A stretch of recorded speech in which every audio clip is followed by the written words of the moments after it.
হেঁপাহৰ ভোগালী বিহুলৈ মাজত মাত্ৰ 2টা দিন। ৰাজ্যজুৰি ভোগালীক আদৰাৰ ব্যাপক প্ৰস্তুতি। গ্ৰামাঞ্চলত ডেকা জীয়ৰীয়ে ভেলাঘৰ সাজু হৈছে ভোগালীক আদৰিবলৈ।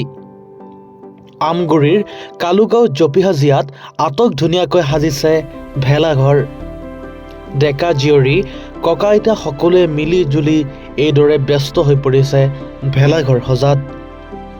অঞ্চলটোৰ ডেকা জীয়ৰী ককা আইতা সকলো আনন্দত মতলীয়া হৈ জুৰিলে এফাকি বিহু।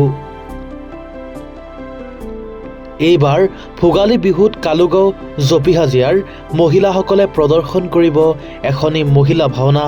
লগতে অঞ্চলটোৰ শিশুসকলে প্ৰদৰ্শন কৰিব এখনি শিশু ভাওনা।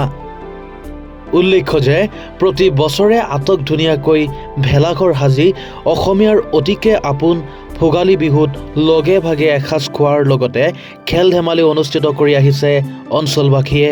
নমস্কাৰ। প্ৰথমে মই সমূহ অসমবাসী ৰাইজক অলপ শেহতীয়াকৈ হ'লেও ইংৰাজী নৱবৰ্ষ আৰু মাঘ বিহুৰ ওলগ জনালোঁ। আমি বিকাশজ্যোতি যুৱ সংঘৰ সৌজন্যত আমাৰ জাপিহাজিয়া গাঁওবাসী ৰাইজৰ সহযোগত আজি বহু বছৰৰ পৰাই আমাৰ প্ৰতি বছৰে ভোগালী বিহুটো অতি আনন্দৰে উলহ মালহেৰে উদযাপন কৰা হয়। ঠিক এইবাৰো তাৰ ব্যতিক্ৰম নহয়। আমি এইবাৰ তাত আগতকৈ অধিক ব্যাপক প্ৰস্তুতিৰে এইবাৰ আমি আমাৰ মাঘ বিহুটো উদযাপন কৰিবলৈ লৈছোঁ। ইয়াত আমাৰ প্ৰথম দিনা আমাৰ পুহৰ দুমাহীৰ দিনা সকলোৱে মিলি এসাঁজ খাম। তাৰ পাছতে শিশু মহিলাসকলৰ খেল ধেমালি হ'ব। তাৰপাছত যুৱসকলৰ কাৰণে প্ৰাইজমণি ক্ৰিকেট টুৰ্ণামেণ্ট হয়, ইয়াত প্ৰত্যেক বছৰে হয়, এইবাৰো হ'ব। তাৰ পাছত আমাৰ গোটেই আমাৰ ইয়াৰ অকুণ্ঠ ৰাইজৰ সমৰ্থনত আমি গাঁৱৰ যিহেতু আমাৰ এই অনুষ্ঠানটো হৈছে শিশু আৰু মহিলাসকলক উলিয়াই অনা, মানে আমাৰ মহিলাসকল গাঁৱৰ ভিতৰতে আমাৰ বৰ্তমান ভিতৰতে আপোনাৰ সোমাই থাকিবলগীয়া হয়। সেইকাৰণে তেওঁলোকৰ সুপ্ত প্ৰতিভাসমূহ আমি উলিয়াই অনাৰ উদ্দেশ্যে আমাৰ ইয়াত খেল ধেমালি বিভিন্ন প্ৰতিযোগিতা আয়োজিত কৰা হয়। আৰু এইবাৰ আমি এখন মহিলা ভাওনা অনুষ্ঠিত কৰিবলৈ আগবাঢ়িছোঁ। ভেলাঘৰটো বৰ্তমান আমাৰ দেখিছে যে আগত আমি পুৰণি মডেলত প্ৰাচীন সময়ত আমাৰ সকলোৱে দেখে যে ইউ পেটাৰ্ণত ঘৰবোৰ বনাই মুধচ দি এইবাৰ আমি ঠিক সেইদৰে আমি সেনেধৰণে ভেলাঘৰটো বনাবলৈ চেষ্টা কৰিছোঁ।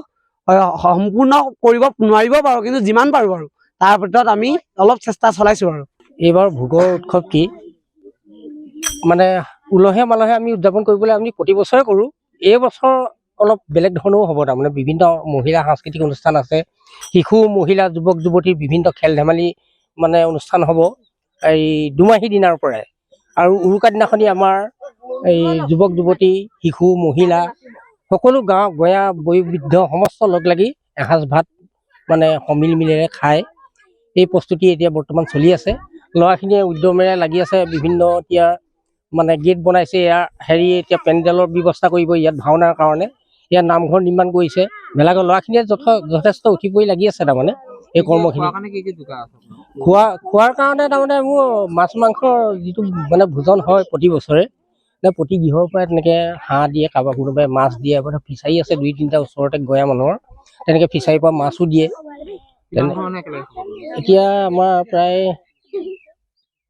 50 ঘৰ হ'ব। হাঁহটো প্ৰতি ঘৰে যদি দিয়ে তেনেকৈ দিয়ে, তাৰমানে প্ৰায়ে দিয়ে। প্ৰায় এতিয়া কওঁতে তাৰমানে কোনোবা কিছুমানে কৈছে 25-30টামানতো হাঁহটো তেনেকৈ উঠা হাঁহে আহিব। আকৌ এনেকৈ যুৱ সংঘই আমাৰ তাৰমানে কিছুমান তাৰমানে পইচা কালেকশ্যনো কৰিছে বিভিন্ন হেৰিয়াত, আৰু তেওঁলোকে এইটো ভোজৰ আয়োজনটো কৰিব, বিশেষকৈ যুৱকসকলে। আমগুৰিৰ পৰা ৱাকিল আহমেদৰ ৰিপৰ্ট, এনি ভাৰত 24।